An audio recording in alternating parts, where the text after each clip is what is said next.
In the heart of East Africa lies a majestic body of water known as Lake Victoria, spanning across three countries, Kenya, Uganda, and Tanzania. This great lake holds more than just water. It holds the history, culture, and livelihoods of millions of people. Lake Victoria, known for its rich biodiversity and abundant fish population, has long served as a vital source of sustenance and income for the people living along its shores. Cage fish farming has emerged as an innovative and sustainable alternative to meet the demands of the growing population. Cage fish farming, also known as aquaculture, involves raising fish in nets, cages, or pens placed in natural bodies of water like lakes or oceans, which provides controlled environments for fish growth. It was first introduced in Kenya in 2005 and since then has been sporadic cage farming within beaches along the shores of Lake Victoria. Godfrey Acheng is a cage fish farmer who owns 61 cages in Dunga Beach. The first place where the fish cage was started in Kenya is here in Dunga, where the prototype was done, but it was being done in a small scale, of which the Dunga Fishermen Cooperative Society, they are the ones who started this. So I saw it from them and copied from them, then I just started. And I could not start by myself because I didn't have enough capital. So I had someone whom we came in hand with and started the project together. Constructing fish farming cages involves careful planning and detailed attention where durable materials such as PVC pipes or galvanized steel for the frame to ensure stability. The cage is designed according to the size and requirements of fish species intended to be farmed, incorporating proper water circulation. A secure netting is used to prevent fish from escaping and buoyant elements such as drums for proper flotation. Anchoring the cage is crucial to prevent drifting and include access points for feeding, monitoring, and harvesting. When constructing a fish cage, you need the metal and a drum and also a net and the upper net so that to construct this. Where we are standing is a 5 by 5 meters cage, of which has a capacity of 5,000 fingerlings. But when you stock 5,000, you don't expect to harvest those 5,000. There is a mortality rate that we have given a space of 500 fingerling fish that are going to be dead. So when harvesting, averagely we expect between 4,000 to 4,500 during the harvesting period. The nets can be acquired at local fisheries, specialized aquaculture supply stores, online retailers, local fisheries, or through suppliers that cater to the fishing industries. These materials you just gave, for me I buy them locally, like the metals I just buy here at Jubilee Jumbo, and the cage nets I buy at the Monasa or the Kavirondo fish net, and some of them are imported from outside the country because we have very few manufacturers doing the manufacture of these nets. When positioning cages, site assessments should be conducted to determine the following factors: water depth, currents, and environmental factors. Optimal placement ensures good water quality, access to nutrients, and minimizes environmental factors. Kabla tujaweka cages, tunaangalia dip yake na tunaangalia mahali hakuna mchanga iko na matope kidogo, then tunaiweka.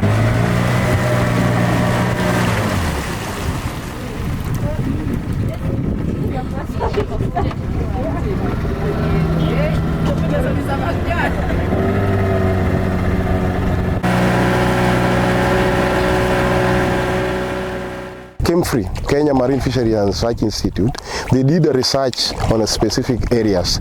Like for in a river mouth, you can't install a cage because the rivers come with a lot of pollution upstream. So when the pollution comes, maybe they can affect your fish, and also the fish can feed on other things that is not good for human consumption.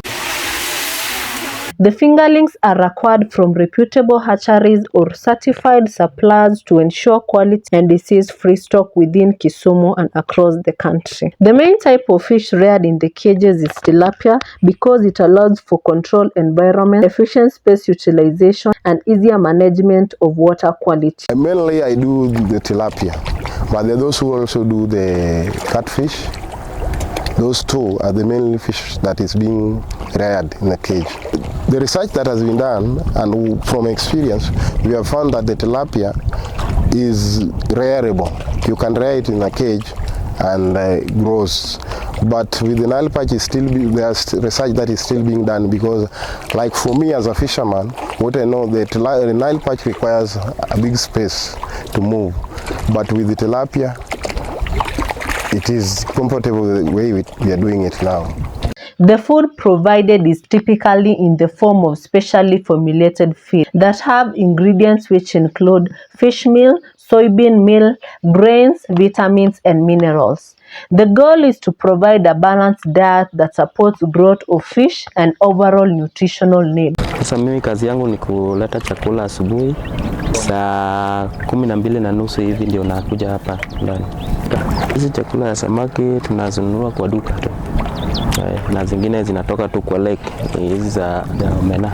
Tunalisha asubuhi peke yake. Juu hapa imemenyana na upepo, ndio tunalisha mara moja. Ikiwa haijamemanya na upepo tunazalisha mara 3. Vile uliona ile kasuku ni natumia, naweka 3. Fish, just like any other living thing, get sick and illness can be detected with vigilant observation of various indicators. The signs of ill fish include abnormal swimming patterns, changes in appearance such as discoloration, and alteration in feeding habits. A sick fish eyes shows signs of stress or display unusual postures.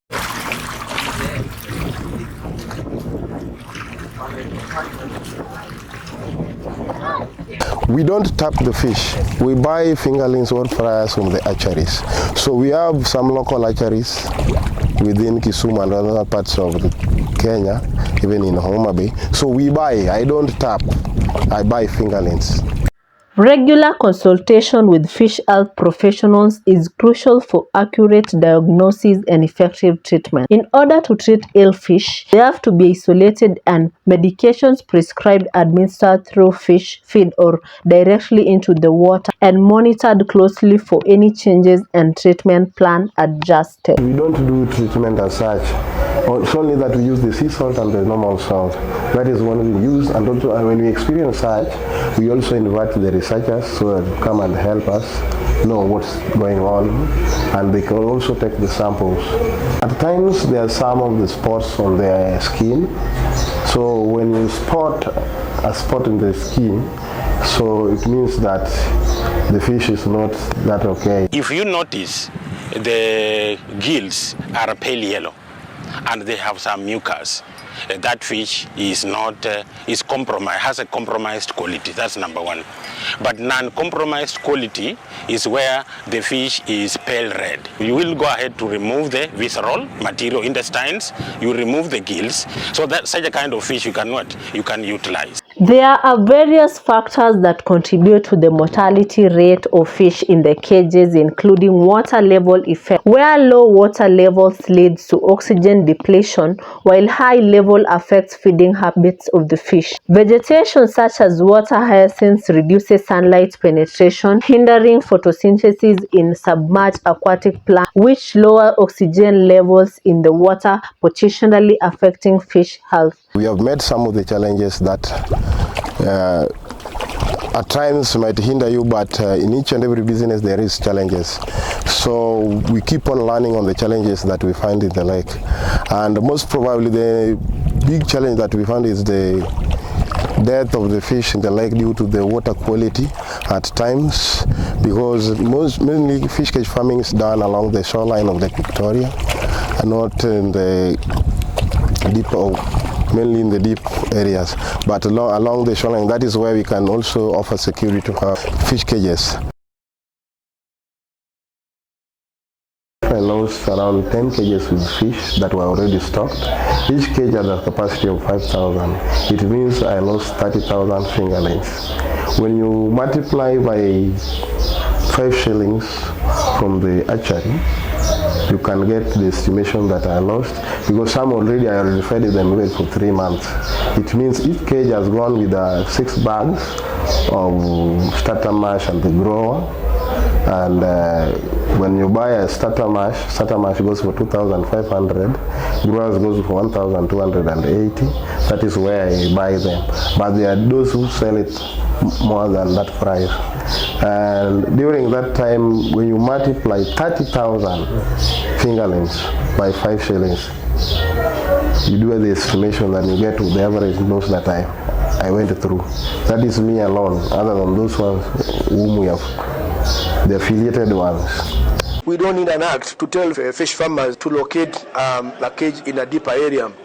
It is common sense, and science tells you that if you do it in a shallow area, because of saturation of of water, you are bound to have challenges. For the guidelines as be done by East African community. A clear understanding needs to be communicated on the consequences of our actions to the environment. We need to understand that we are harming our children and our children's children.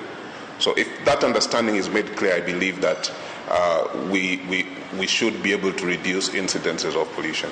They are feeding a lot of fish fins, which are very rich in nutrients like nitrites, phosphorus, and also in the outskirts, in the catchment area, we have also a lot of farming, which is bringing in fertilizers. So what we are doing, we are enriching the water. Fish takes a period of 6 to 8 months to mature. From there, the fish is harvested and taken to the market for consumption. Adult fish can be kept to produce fingerlings and restock fish crop. Harvesting fish from cages involves the removal of mature fish from the aquaculture system for sale or further processing. Common ways of harvesting fish from cages include netting, hand picking, use of harvesting tubes, partial or complete drainage. Kuuza samaki nilianza 2000. Sasa nikisema juu ya samaki ya cage na ngege original. Sasa tunaweza sema ile inakimbia peke yake ni original na ile ni kama grade. Sasa watu wanaipenda sana hii original kuliko grade, but kulingana na ukulima, samaki ya cage ndio inatosha watu wakati wa sasa, kwa sababu hii original ni kidogo. Asiji kwa nini ni kidogo sahihi kwa bahari. Kuipata ni ngumu, lakini ukipata demand yake iko juu. Sasa yenye inatutosha na makastoma wetu wote ni hii ya cage. We have 2 types of net when we are putting a cage structure. We have the cage net and the upper net.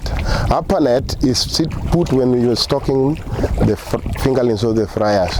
So after a period of 4 months, we remove the upper net and remain with the cage net. So only if the cage net is torn, that is where you can lose your fish.